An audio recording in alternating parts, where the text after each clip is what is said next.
Sir ಇಲ್ಲ ದೆಹಲಿಯಲ್ಲಿ ಈಗ ಸ್ಫೋಟ ಆಗಿದೆ, ಕಾರ್ ಸ್ಫೋಟ ಆಗಿದೆ, ಈ ಬಗ್ಗೆ ಸರ್.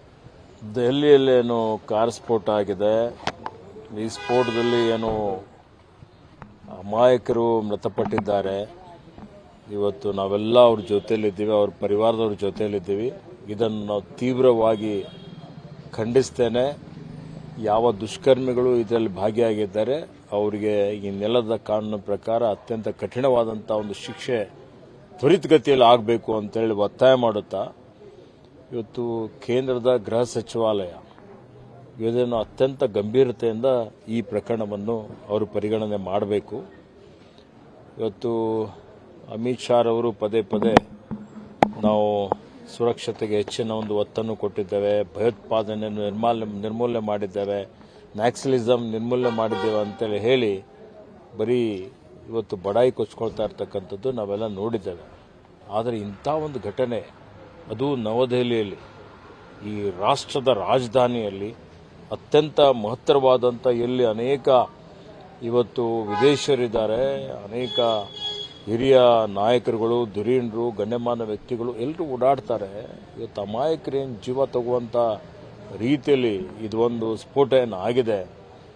ನಿಜವಾಗಿಯೂ ಇವತ್ತು ನಮ್ಮ ಗೃಹ ಸಚಿವಾಲಯ ಇದರ ಬಗ್ಗೆ ಆತ್ಮಾವಲೋಕನ ಮಾಡಿಕೊಳ್ಬೇಕಲ್ಲ. ಇವತ್ತು ಈ ರೀತಿಯಲ್ಲಿ ಏನು ಕಾಶ್ಮೀರದಲ್ಲಿ ಭಯೋತ್ಪಾದನೆ ಚಟುವಟಿಕೆ ಆಯಿತು, ಅದಾದ ಮೇಲೂ ಇವತ್ತು ಏನು ಆಪರೇಷನ್ ಸಿಂಧೂರ್ ಅರ್ಧಕ್ಕೆ ನಿಲ್ಲಿಸಿದ್ರು. ಇವರು ಯಾಕೆ ನಿಲ್ಲಿಸಿದ್ರು ಅಂತೇಳಿ ಈ ದೇಶದ ಜನರಿಗೆ ಉತ್ತರ ಕೊಡಬೇಕಾಗಿತ್ತು, ಅದು ಉತ್ತರ ಕೊಟ್ಟಿಲ್ಲ. ಇವರು ಪೂರ್ಣ ಪ್ರಮಾಣದಲ್ಲಿ ಆಪರೇಷನ್ ಸಿಂಧೂರ್ ಸಹಿತ ಇವತ್ತು ಅದನ್ನು ತಾರ್ಕಿಕ ಅಂತ್ಯಕ್ಕೆ ತೆಗೆದುಕೊಂಡು ಹೋಗಿಲ್ಲ. ಏನೋ ಅಮೆರಿಕ ರಾಷ್ಟ್ರಪತಿಯವರು ಮಧ್ಯಪ್ರವೇಶ ಮಾಡಿದ್ರು ಅಂತೇಳಿ ಹೇಳಿ ಅವರು ಒತ್ತಡಕ್ಕೆ ಮಣಿದು ಅದನ್ನು ನಿಲ್ಲಿಸ್ಬಿಟ್ರು. ಇದು ಯಾಕಾಯ್ತು ಈ ಘಟನೆ ಇವತ್ತು? ಯಾಕೆ ಇಂಥ ಎಷ್ಟೊಂದು ಜನ ಇದರಲ್ಲಿ ಗಾಯಗೊಂಡಿದ್ದಾರೆ, ತೀವ್ರವಾಗಿ ಗಾಯಗೊಂಡಿದ್ದಾರೆ. ಆ ಪರಿವಾರದವ್ರ ಪರಿಸ್ಥಿತಿ ಏನಿದೆ ಅರ್ಥ ಮಾಡಿಕೊಳ್ಬೇಕಲ್ಲ. ಜನರಿಗೆ ಸುರಕ್ಷತೆನೇ ಇಲ್ಲ ಅಂತ ಹೇಳಿದ್ರೆ ಇವರು ಯಾವ ರೀತಿ ಆಡಳಿತ ಕೊಡ್ತಾರೆ ಹೇಳಿ? ಕೇಂದ್ರ ಸರ್ಕಾರದ ವೈಫಲ್ಯ ಅಂತ ಹೇಳೋದು ನೋಡಿ. ಇದೀಗ ನಾನು ಹೆಚ್ಚಿಗೆ ಏನು ಹೇಳಲಿಕ್ಕೆ ಹೋಗೋದಿಲ್ಲ.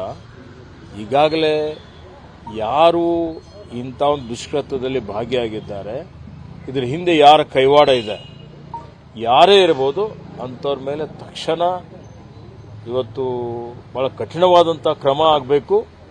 ಮತ್ತು ಈ ದೇಶದ ಜನರಿಗೆ ಉತ್ತರ ಕೊಡಬೇಕು.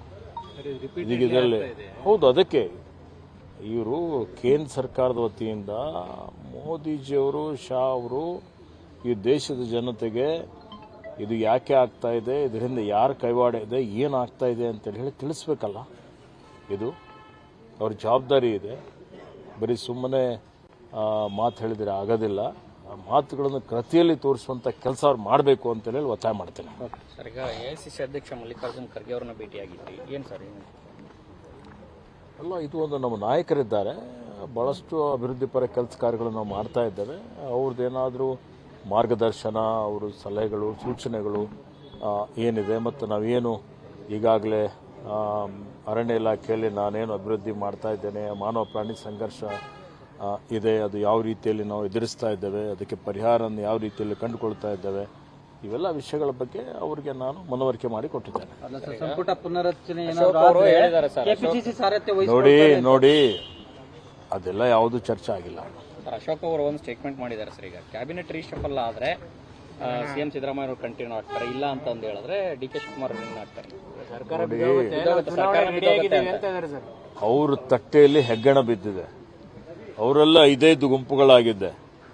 ಅವರು ಅಶೋಕ್ ಅವರು ಇರ್ಬೋದು, ವಿಜೇಂದ್ರ ಇರ್ಬೋದು, ಅವರು ಜವಾಬ್ದಾರಿಯುತವಾದಂಥ ಒಂದು ಪ್ರತಿಪಕ್ಷದಲ್ಲಿ ಇದ್ದುಕೊಂಡು ಅವರ ಕರ್ತವ್ಯ ಅವರು ನಿಭಾಯಿಸಲಿಕ್ಕೆ ಸಂಪೂರ್ಣವಾಗಿ ವಿಫಲರಾಗಿದ್ದಾರೆ.